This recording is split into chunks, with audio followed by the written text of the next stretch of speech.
Cricket बाकी खेलों से थोड़ा अलग होता है। अलग इसलिए क्योंकि बाकी जगह नियमों का पालन करने वालों की तारीफ होती है, लेकिन यहाँ नियमों का पालन करने वाले को नीचा दिखाया जाता है। मामला आपको पता ही होगा, दीप्ति शर्मा ने बीती रात जिस तरह से चार्ली डीन को आउट किया, इसके बाद से उन्हें काफ़ी कुछ सुनना पड़ रहा है। इंग्लैंड क्रिकेट टीम के फैंस और उनके मौजूदा पूर्व क्रिकेटर्स गुट बनाकर भारतीय महिला क्रिकेट टीम पर अटैक कर रहे हैं। दीप्ति की हरकत को स्पिरिट ऑफ द गेम के खिलाफ बताया जा रहा है। लोग कह रहे हैं कि नियम वियम अपनी जगह रहें, लेकिन स्पिरिट का ख्याल रखा जाना चाहिए, क्योंकि स्पिरिट इज इम्पॉर्टेंट। इन सब में गजब बात यह है कि क्रिकेट अंग्रेजों ने खोजा, ऐसा उनका दावा है।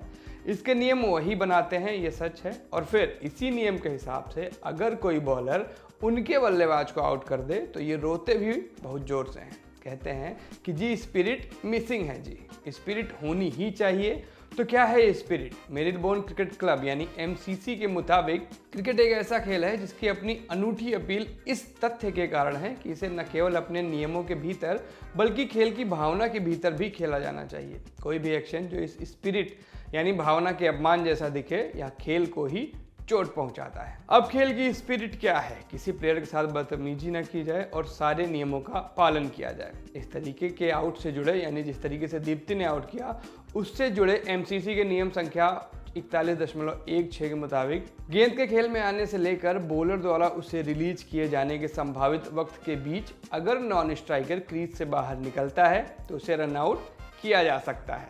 बता दें कि नियम संख्या 41 अनफेयर प्ले से जुड़ी है और ये बात वहाँ होने से, ये जो नियम था ये वहाँ होने के चलते बातें थोड़ी सी शेडी थी, एकदम स्पष्ट नहीं थी। लेकिन इसी महीने यानी सितंबर 2022 में MCC ने बॉलर द्वारा किए जाने वाले रनआउट के प्रयास को नियम संख्या 41 से हटाकर नियम संख्या 38 में डाल दिया है। ये नियम रनआउट से जुड़ा है, यानी अब ये चीज़ एकदम स्पष्ट है कि ये रनआउट ही है, इस पर किसी तरह का संदेह नहीं बचा है। मतलब सारी बहस यहीं खत्म हो जाती है। जब क्रिकेट के नियम बनाने वाली अंग्रेजों की अपनी संस्था, जिसके 235 साल के इतिहास में सिर्फ एक नॉन ब्रिटिश प्रेसिडेंट हुआ है, उसी ने इस तरीके को लीगली रनआउट माना है, तो इस पर रोना क्या?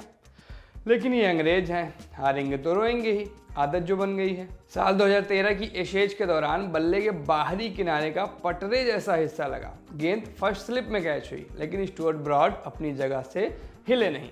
क्यों? क्योंकि उन्हें 24-25 सितंबर 2022 को खेल की स्पिरिट पर ट्वीट करना था। जिमी एंडरसन, जिन्होंने साल 2014 नॉटिंघम टेस्ट के दौरान पवेलियन की सीढ़ियों पर न सिर्फ रविंद्र जडेजा को गाली दी बल्कि उन्हें धक्का भी दिया, और ऐसा करके भी वो बच गए। क्यों? क्योंकि उन्हें 24-25 सितंबर 2022 को ट्वीट कर दुनिया को बताना था कि दीप्ति शर्मा का एजेंडा ही चार्ली को आउट करना था, वो इस गेंद को डिलीवर ही नहीं करना चाहती थी। बाकी के अंग्रेज साल 2008 से अब तक शांत थे, क्योंकि इसी साल रयान साइड बॉटम से टकराकर गिरे ग्रांट इलियट को रनआउट करने वाले आयन बेल और केविन पीटरसन के साथ ही रहे एंडरसन और ब्रॉड अभी भी स्पिरिट ऑफ क्रिकेट का मुरब्बा बांट रहे हैं। ये तो कुछ ऐसे उदाहरण हैं जो इन अंग्रेजों को रोता देख भारतीय फैंस ने टिश्यू समझ इन पर फेंक दिए। खोदने बैठेंगे तो इनके कई ऐसे कांड मिलेंगे जो स्पिरिट की आत्मा को ऑलरेडी दफन कर चुके हैं। इतना ही नहीं, ये लोग नियमों को भी ताक पर रखकर भूल ही चुके हैं, और ये खेल का सम्मान तो इतना करते हैं कि इनके खिलाड़ी मैच जीतने की खुशी पिच पर मूत कर मना चुके हैं। तो ऐसे अंग्रेजों के रोने पर हमें क्या करना चाहिए?